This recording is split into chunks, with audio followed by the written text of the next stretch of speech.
আপনি ঠিকই তো চশমা পরে আছে, তবুও চোখে দেখেন না বাসায় মা বোন নাই? ফোন তো নেই, মা ছোটবেলায় মারা গেছে। আপনি তো নিজেই পেন্সিল হিল পরে হাঁটতে না পেরে উচ্চা গিয়ে পড়ে গেলেন। আমি কি ইচ্ছা করে পড়ে গেলাম? আপনি কিন্তু আবার বেশি কথা বলছেন। জি, আমি একটু বেশি কথাই বলি। সরি বলুন, লোকজনটাকে এখনই জড়ো করবো। চুইলে খালি লোকজন জড়ো করে। শুনুন, দেখো এই লোকটা আমাকে ইচ্ছা করে ধাক্কা মেরে, আমি সব দেখছি। উনি আপনাকে ধাক্কা কখন মারলো? আপনি নিজেই তো উঁচু খেয়ে ওনার গায়ের উপর, তার মানে আপনি ওই দলেরই লোক। আমি ওনার দলের লোক হতে যাবো কেন? আমি ওনাকে চিনি, অনেক ভালো মানুষ। থাক থাক, আর সার্টিফিকেট দেওয়া লাগবে না।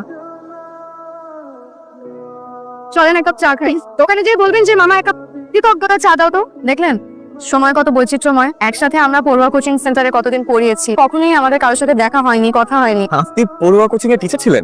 তাই তো বলি, আপনাকে চেনা চেনা কেন লাগছে। আমি কিন্তু আপনাকে খেয়াল করেছি, আপনি কখনো আমার দিকে তাকাতেন। এত রাগ হতো খেয়াল করতেন কেন? কারণ আপনি সবার থেকে অনেক আলাদা। আপনি কিন্তু বেশ মিশুক আছেন। ও আরেকটা কথা, আমরা কিন্তু আজকে থেকে ফ্রেন্ড। জি? এত ভ্রমণ করার কি আছে? আপনার ফোন নাম্বারটা দিন, মেসেজ ঠিকানাটাও আমাকে দিয়ে দেন। ঠিকানা কেন? মেসেজ ঠিকানা দিতে হবে না। 072 আপনার কৃতজ্ঞতা চায়ের জন্য থ্যাংক ইউ। কেয়া, আয় সবাই টেবিলে বসে আছে। এখন খাবো না বাবা। কেমন আছে শফিক ভাই? তোর তো কোনো খবরই নাই। আমার ঠিক 11:33:54 একটা কল শিডিউল করা আছে। শফিক ভাই তুমি প্লিজ কিছু মনে করো না। আচ্ছা বাবা তোমরা খাও। বাবা কে? আমি ভাবি। কোন ভাবি? থাপ্পড় খাবি কিন্তু। ভাবি এখন না, 20 মিনিট পরে। তুই এক্ষুনি বের হ, জরুরি কাজ আছে, তোর ভাই ডাকে। রায়হান, কিছু ওষুধপত্র আনতে হবে, দোকান বন্ধ হয়ে যাবে তো। যেটা বলি সেটা যদি না শুনতে পারোস তাহলে নিজের পথ কিন্তু নিজে দেখতে হবে। আমি একটু পরে দরজা খুলতেছি, যাও এখন। চলো। হ্যালো। আমি একদম ঠিক সময়ে কল দিয়েছি। আচ্ছা, আপনার নামটা যেন কি? আমার নাম কেয়া। কোন সেবনের আড়ালে ফুটলো আবার কেয়া যে?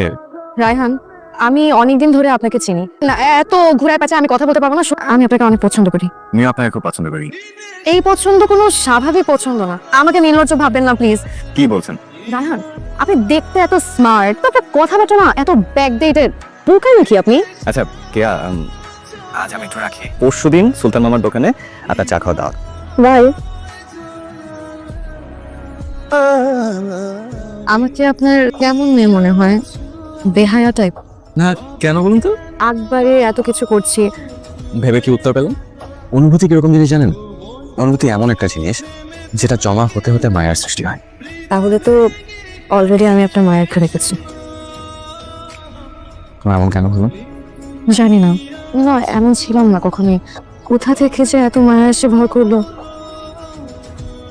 অপরাধ তো আর করেননি, তাহলে আপনি এত দূরে দূরে কেন? কাছে আসার পরিস্থিতি হয়তো হয়নি। কি হলো, কোথায় যাচ্ছেন? যেদিন পরিস্থিতি হবে সেদিন আবার দেখা হবে। প্লিজ রাগ করবেন না। শুনুন, আমার উপর সবাই রাগ করে, আপনি আমার উপর রাগ করলে আমি কোথায় যাবো বলুন? প্লিজ আপনি চলে যাবেন। কিন্তু আমার মনে হচ্ছে যে আমি জোর করে আপনার সাথে থাকতে চাই। তুমি একদমই জোর করে না, আমার আপনাকে ভালো লাগে।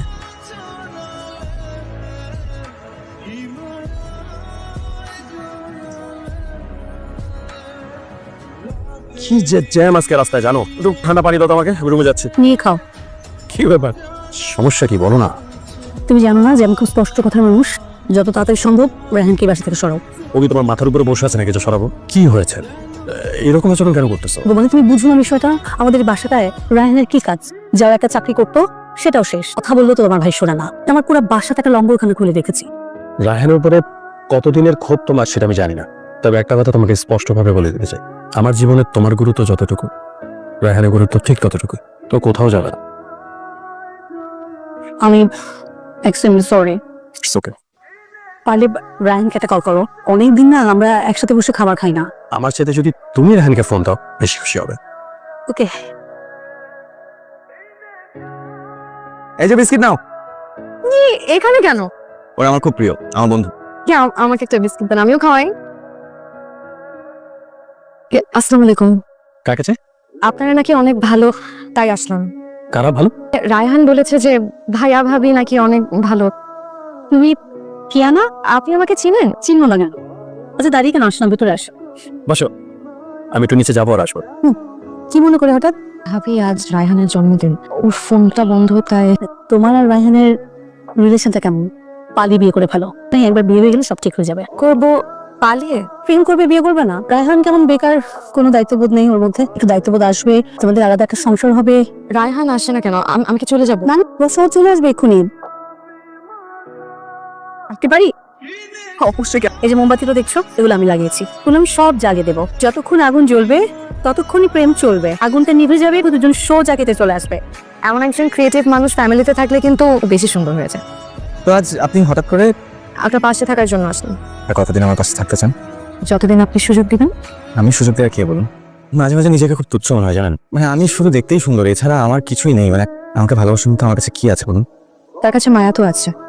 তার চোখের চাহনিতে কি মায়া থাকে না? আপনার মায়া কাছে উঠতে পারি না। Happy birthday.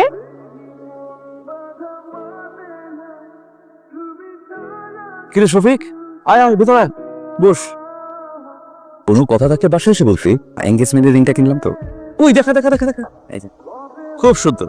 আবার নিচের অজান্তেই আরেকটা হাত নিচে সংকোচে ধরে থাকলাম, যেন কত জন্মের ভরসা সেই হাতে। ঠিক আছে, আসবো। তাহলে আমি তোমাকে কাল যেই টাইম বলে দিব ওই টাইমে চলে আসবা, ওকে?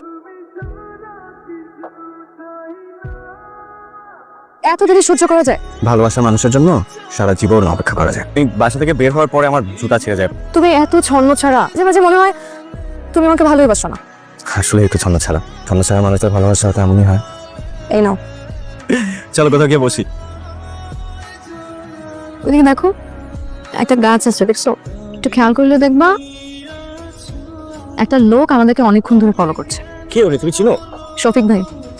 আমার বাবা হয়তো হুকুম করেছে আমাকে ফলো করার জন্য। মানে আমার বাবা ওনাকে বিয়ের জন্য অফার দিয়েছিল, উনি সাথে সাথে রাজি হয়ে যায়। তোমার বিয়ে ঠিক হয়েছে? হ্যাঁ, এজন্য কি আমি আমাকে কষ্ট দেবো? আমি তো তোমাকে চাই। তুমি কি আমাকে লুকিয়ে বিয়ে করে রাখবে? এক যুগ পরে হলেও না হয় আমাকে তুলে নিও। তুমি অনেক ভালো। তোমার বাবাকে বলো না আমার কথা। আমি বিয়ে করলেই বাবা খুশি।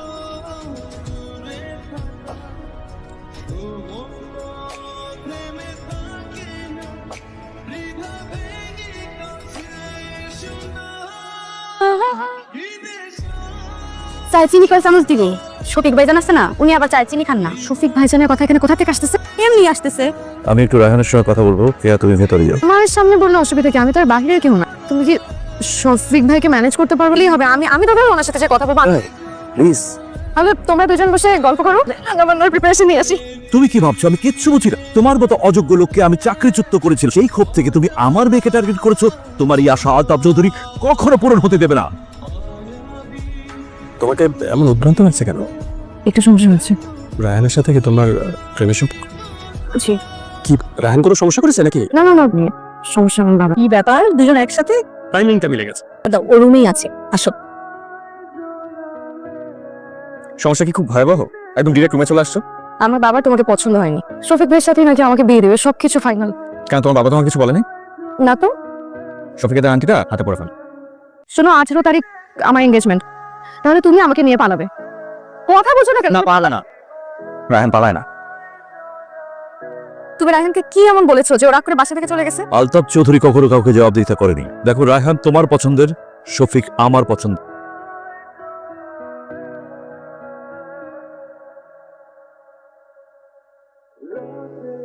তোমার প্রবলেমটা কি? কিছু কি হয়েছে রায়হান? রায়হান আমার সিরিয়াস।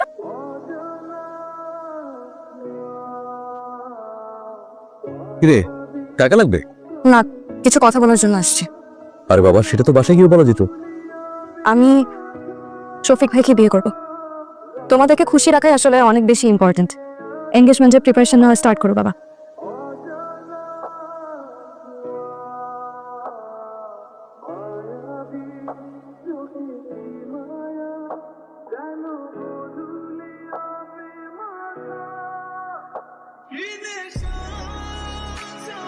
তুই তো ঘরে মেয়ে ঘরেই থাকবি, সমস্যা কি?